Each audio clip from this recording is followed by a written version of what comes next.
Naitwa Irene Onyango, natoka Ligingo na naishi Ligingo, nasoma Masebula Center, Masebula Secondary. I feel very good because mwanzo tulikuwa nafikiria ni mzaha.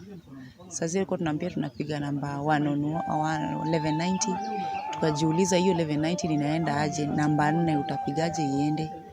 Vile tulipiga wakatuambia mnaongea na watu hamuwaoni. Tukaambiwa kwani ni mashetani hatuwaoni? Sasa by then tukaona tukiongea nao ni watu tu normal, wako na advices, wanatucancel vizuri. Tunafurahia kabisa, nafurahia tu sana. Ilinipendeza kwa sababu kuna maneno ambayo unaweza kuwa nazo za siri ambayo huwezi express kwa mtu ambaye anakuona. Unaweza kuwa na shida yako yenye inakusumbua, na ukiambia mtu, maybe mtu mwenye anakujua atakutangaza ama atakuchekelea baadaye. Sasa ukiambia mwenye huoni, at least unasaidiwa kwa urahisi na huwezi feel aibu. Yenye nidhana ifanywe differently ni kwa at least kwa ruhusu waje tuwaone, tuwajue ni hawa ndio watu wa 121 among of the people ambao watu tunaongea nao, tuwajue. Nitakuwa na call through the number. Niko nayo namba yao ya 121, niko na hiyo 1190. Nitakuwa na call through WhatsApp, naweza ongea nao through WhatsApp, kuwatafuta kwa Facebook hivyo. My name is Achinga Anastasia. I'm in Kagonya Secondary School, Form 1, Kirundo sub-location. Nasikia vizuri na 121. Naona ni project nzuri na mimi nitakuwa nazidi tu kuitumia.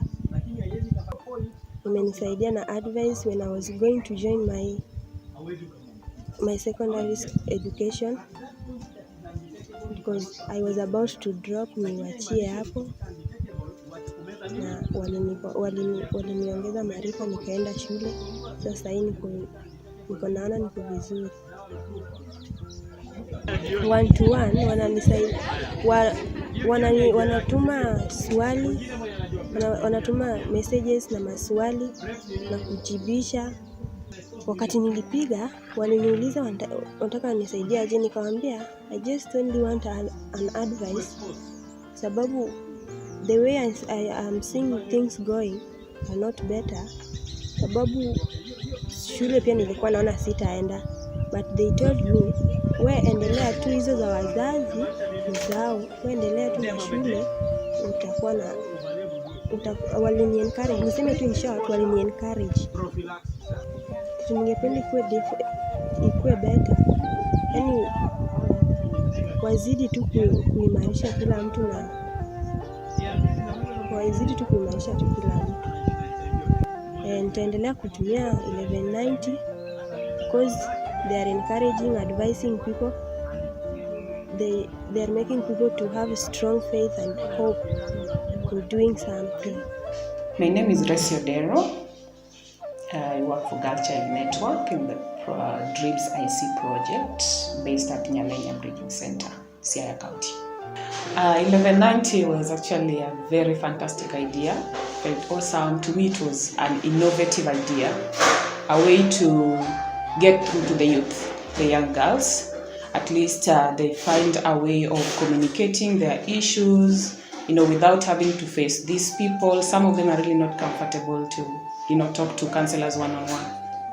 So I felt it was actually a very, very awesome way to reach out to the youth, or to let them get a platform to air their issues. I think I liked the push messages. At least, if when a girl is registered on this platform and they are not active, the push messages would wake them up. At least they get to remember, I could still ask questions here, I could still engage these counselors here. So the push messages really, they were a plus.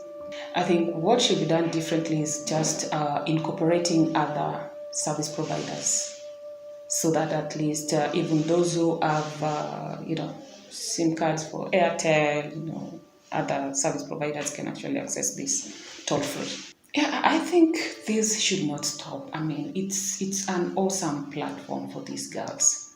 So if it stops, really, where will these girls be getting the services from?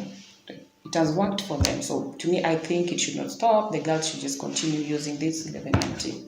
The biggest win for me, it would still go back to these girls having actually a platform to save themselves from challenges deep in the community, because we realized the girls were going through a lot. They didn't have a place to, just run to. They didn't know I can actually talk to someone who doesn't know me and still get help. So through this platform, some of them actually got huge help. We were only coming to realize this when they are now reporting, when you have FGDs and they tell you like, even me, blah, blah, blah used to happen. But since I talked to 1190, I got help. I was told now I can just do this, or this is how to go about this. So actually, it was the biggest achievement was to give these girls a platform to get help. Key challenges, the first one was, this is a phone or service provider related thing, or innovation. But you realize not every girl owns a phone.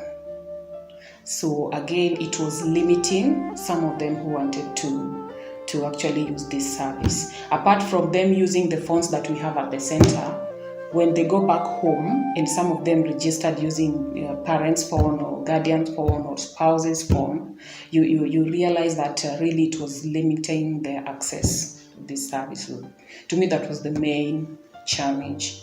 Because again, you find that a girl is using the parent's phone, maybe they sent a text, the response has come, the girl does not know the response has come. The parent might even delete this because they don't understand what this is. See, very useful.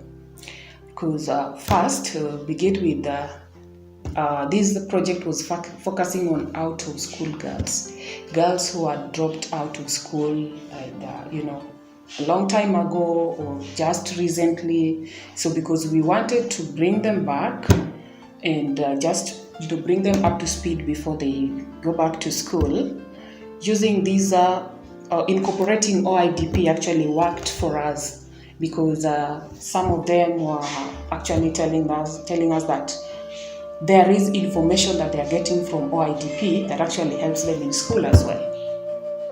So to me, I think it really worked. Being a part of the project, it really worked for us. Naitwa Masia Chim, niko Sihai Secondary School kwa Form 2, naishi Ligega. Anafili imetusaidia sana, at least inapatia mtu chance ya kushare problems ako nazo akitumia platform, because inasaidia ile time umeogopa kuface mtu ukimwambia, so at least you can talk to somebody without seeing him or her. Kitu nimependa sana ni they do answer, ukiwauliza question wanajibu haraka sana, take long. Nilikuwa nauliza about MPs zangu because zilikuwa zimedelay sana, so nilitaka kujua ni kama maybe niko na problems ama aje, then wakanisaidia wakaniambia sometimes huwa zina take long, saa zingine huwa zina delay, then vile wakaniambia maybe niishie OC kama naona zimedelay sana, but with some time nikaona zime come back, walinisaidia. Kitu kama mtu akituma ka text, maybe he or she needs help, inafaa at least wajibu like personal, mtu mmoja hivyo, si leo najibu like they do combine then wanawajibu, si ndio? Saa zingine answers zingine zinakuanga as satisfy mtu. Saa at least ukitext wanakujibu, then ile wanajibu haraka, like they do pick your calls. Nitaendelea kutumia, siwezi quit, kwa sababu then questions zenye nitauliza ni kama relationships, vitu kama hizo, because I believe challenges mob interface with easy things to do with relationships.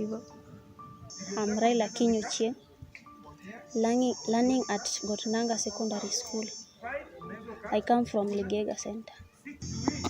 Hiyo platform ni poa, cause inasaidia maybe kuna vitu zingine uwezeshana mwenye anakuona. So kuna moment ukiwauliza wanaweza kujibu, at least hawakujui na wanaweza kujibu. Maybe kama ulikuwa na family planning ukajipata umepata ball, hiyo ball accidentally ikatoka, Sasa niliwauliza kama hiyo family planning lazima tena uende uitoe before i expire, tena uweke ingine ndio ifunction.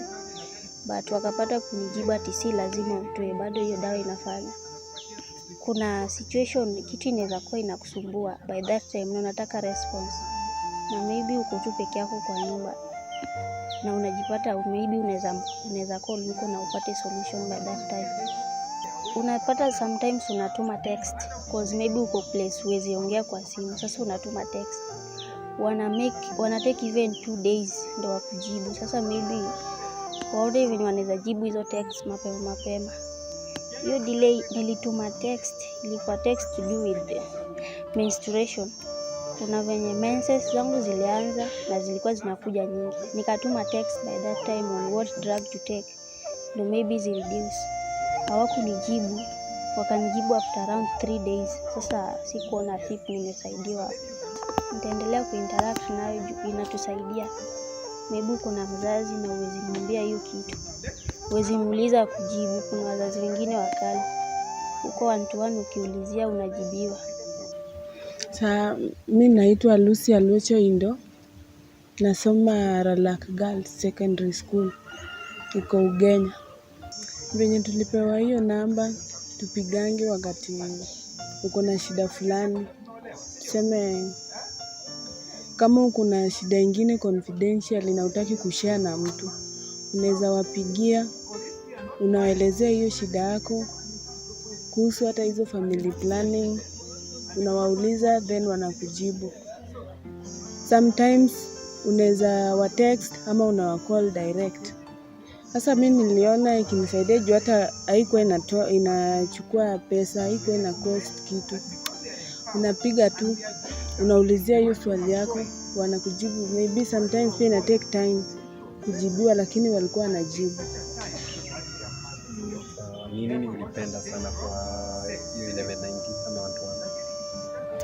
Nilipenda tu venye wanajibu watu vizuri, unapewa hadi advice. Sasa kuhusu hii family planning kuitumia, sometimes ulikuwa unaitumia na kumenstruate inapita. Unasikia ukiumwa na mgongo ama kiuno.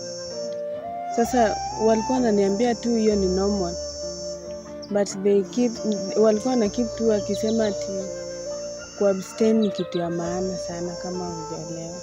Mimi naitwa Shalino Pio. I'm a form 3 at Ramunde Secondary School. Sasa kureply, sometimes unaweza tuma text inakaa ndio wa reply. Sasa sijui shida ni nini, ndio maana wanakaa hivyo. Na ukicall wanashika. Sasa hii maneno ya text ndio nilikuwa naona mbona wa texting haraka. Nitakuwa tu nikitumia kuuliza tu kuhusu health. Sometimes naweza kuwa nyumbani, unakuwa stress na hata jambo ingine na una counselor karibu. Sasa na take two time kwa call na waelezea. Nilisikia for the first time nilibambika sana juu nilikuwa na mashida na sikuwa naweza approach mtu yeyote. So at least nilipata counselor naweza ongea naye, anijui simjui na atanisaidia. Ukiwa call wako friendly, hiyo ni kitu ya kwanza. Anything umewambia uko sure it is confident, kuna confidence in it, juu hakuna mtu atajua tena. Alafu kitu ingine nilipenda about them is wanaku advice on what to do on shida uko nayo. Unaona vesi wasichana tujikuta kwa shida zingine ndogo ndogo. So mimi nilikuwa na shida ya kutumia CD. Kama ningetumia CD nilikuwa na react nayo. So ilifika time nikaona like siwezi bear, nikawapigia, nikawaeleza, alafu nikamwambia nilikuwa na story na vaginal dryness nikihave sex. So nikawapigia, wakanieleza, wakaniambia niende hospitali, watani direct huko, of which when nilienda hosi niliambiwa kuna dawa nilipewa, then kuna water based gel nilipewa, nilitumia, sasa niko poa. Mimi naona the services are superb. sioni shida juu venye walini attend sikuona shida yote. Kama niko na shida sizijinyamazia kabisa juu saizi. But there was a last week kwa shule yetu, kumbe kuna hii outbreak ya UTI. So hakuna venye ninge approach mom, hakuna venye ningeenda tu kwa daktari, yani nilikuwa na feel tu naogopa. So venye niliwapigia waliniambia niende hospitali juu mimi nilikuwa na suspect kama ni STI. Waliniambia niende kwa doke wa confirm. So me from the moment nilianza kutumia 1-to-1 hadi saa hii bado naipenda na nitaitumia. My name is Feilusi Atieno. I work for Girl Child Network as a project assistant. 1190 has been very effective. One, in helping the girls realize, get to know their real selves. We've seen behavior change among the girls. Initially, they used to have this weird kind of behaviors. They were not open enough. But nowadays, when you look at them, having been able to interact with the virtual counselors from LBCTS Nairobi, some of them are now, you realize that they are able to speak out. In case they're going through some issues, they're able to talk about them openly without even maybe sugarcoating or hiding anything. Then we have those ones who are now able to come for counseling sessions, have their individual and group sessions with the counselor. We've also seen a change in how they interact with their parents at home. The relationship between the girls and their parents, it has really improved, because initially we used to get complaints from their parents that these girls are so, they have the way they behave at home. It wasn't like a normal kid would behave. All these issues, that the psychosocial issues that a teenager goes through, they were all going through certain issues. But now we see a great change in them. We lost the computer. There's on Facebook, there's this program. Is it a program? Yes, called Ask Lisa, whereby the girls, on a normal occasion, you see the girls, they prefer interacting through the platform via the computers than even using their office phones. So in most cases, when we need them to get busy, or when they come at the center, they always camp in the computer room where they engage themselves with whatever is happening on the Ask Lisa platform. So for me, that was it has been it's the one that we've seen the most positive outcome. For the phones, I could say yes, although the phones, there are those girls who don't have phones at home, so they've been coming to the center in case they have issues and they can't discuss with the counselor. They get the office phones, whereby they use them to call the virtual counselors, and they get to get help whenever they need. What we can do differently in terms of phone usage, because that is where we've registered quite low what number is quite low compared to as it should be. And the reason being, we get these issues from the girls. Some of them shy away from using the phone. So if we can maybe get another platform, I don't know, where they can just interact freely without fear of maybe being heard, because it's a phone that is shared. So maybe they send out a text and they're afraid in case they get a response, somebody else might read the message, because maybe you sent a message in the morning, you'll get a response later in the evening when maybe you've already you've gone home. So if there's a way that can be done differently, then that can be really good. We would because we realize it keeps them busy. Aside from just maybe interacting on the platform through the computers, they're able to be keeping up with the latest technology. At least they are coming to the center, helps them to know how to even operate a computer. Some of them didn't even know what a mouse is or what a monitor is. So I would really encourage them. And we have those ones, the counselor is not here all through.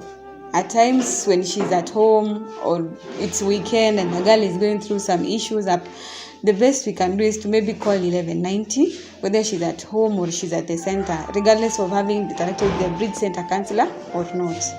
Yeah. Looking at our some of the major objectives that we had was to change the behaviors of these adolescent girls and young women.